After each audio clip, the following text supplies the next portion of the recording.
బాధ్యతను స్వీకరించాక దాన్ని నెరవేర్చి తీరాలి అని నా మాటని కొట్టి పారేశారు. బహుశా వాళ్ళకిప్పుడొక విషయం అర్థమై ఉండాలి. అది ఏంటి అంటే, ఎదుటి వాళ్ళని మోసం చెయ్యాలన్నా లేకపోతే వాళ్ల బలహీనతను అడ్డు పెట్టుకుని అనుకున్నది సాధించాలని ప్రయత్నిస్తే ఆ కర్మ వాళ్లకే తిరిగి కొడుతుంది. నమ్మిన చోటే మోసపోవాల్సొస్తుంది.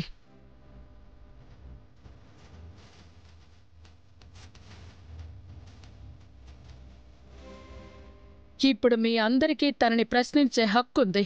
ఎందుకంటే మీరంతా కూడా తనని ఈ ఇంటి మనిషిలాగే చూశారు, నమ్మారు. మరి తను ఈ ఇంట్లో నటిస్తున్న నాటకం గురించి ప్రశ్నించరా?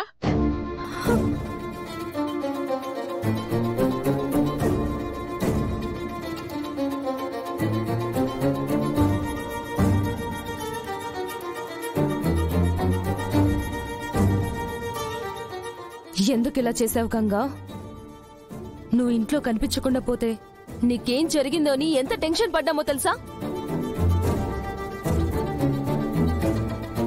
కానీ నువ్వు బయటికెళ్ళి చేస్తున్న పనులు ఇవా? నిన్ను ఎంతగానో నమ్మిన మాతో ఇన్ని అబద్ధాలు ఎలా చెప్పగలిగా?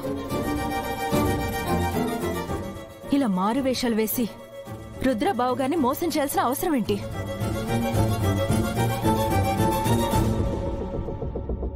ఇంత చూసాక కూడా ఇంకా అమాయకంగా అడుగుతారేంటత్తయ్య? గంగకి రుద్రబాబు గారు దగ్గర అవ్వలేదు కాబట్టి మరోలా ట్రై చేసింది. సింపుల్గా చెప్పాలంటే, పని మనిషిగా వచ్చిన ఇంటికి మహారాణి కావాలనుకుంది.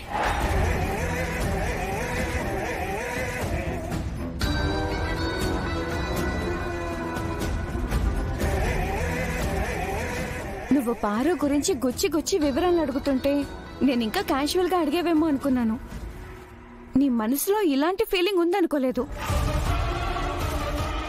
పారు గురించి వివరాలు తెలుసుకోవడానికే మాకు కూడా మాయ మాటలు చెప్పి స్టోర్ రూమ్ లో ఆల్బమ్ బయటికి తీసావన్నమాట.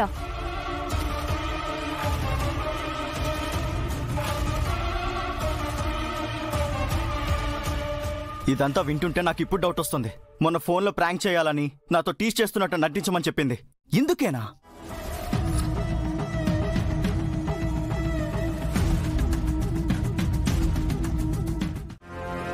నువ్వు కాదు కదా, ఆ దేవుడే దిగొచ్చినా నా బాధ నుంచి నన్ను బయటికి తీసుకురాలేడు.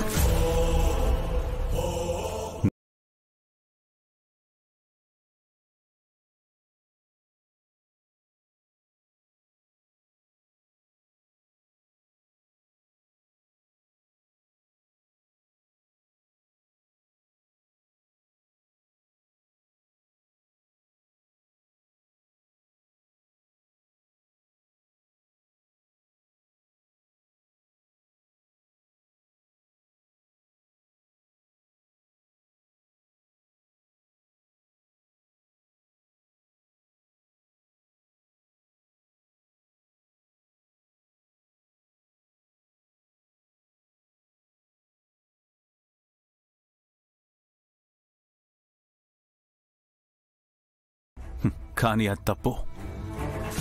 You are completely hopeless and useless. You are completely hopeless and useless. Hopeless and useless. Useless. Useless. Useless. Useless.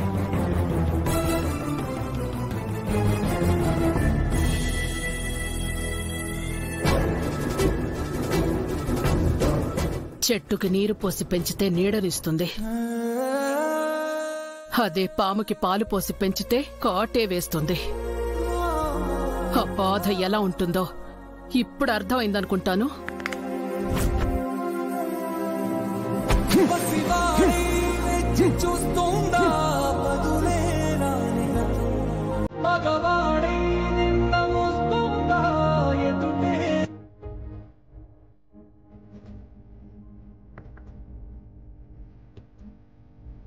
Ganga, ఒక మంచి చేయాలనుకుంటే సరిపోదు,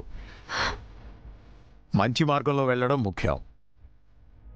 నీ మార్గం తప్పైనప్పుడు నీ లక్ష్యం కూడా చేరుకోలేవు. బాధలో ఉన్న వాళ్ళని సంతోషపెట్టడానికి నిన్ను నువ్వు మార్చుకోనక్కర్లేదు, వాళ్ళని మార్చడం ముఖ్యం. నువ్వు నీలాగే ఉండి ప్రయత్నించుంటే ఒక అర్థం ఉండేది. ఇప్పుడు నీ ప్రయత్నం అర్థం లేకుండా పోయింది.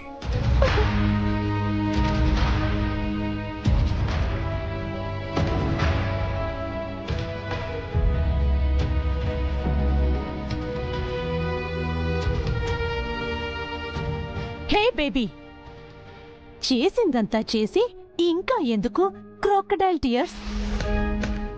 నువ్వు అందరికీ ఎన్నో మంచి విషయాలు చెప్తూ ఉంటావు కదా, మరి వాటిని పాటించడం మర్చిపోయావా?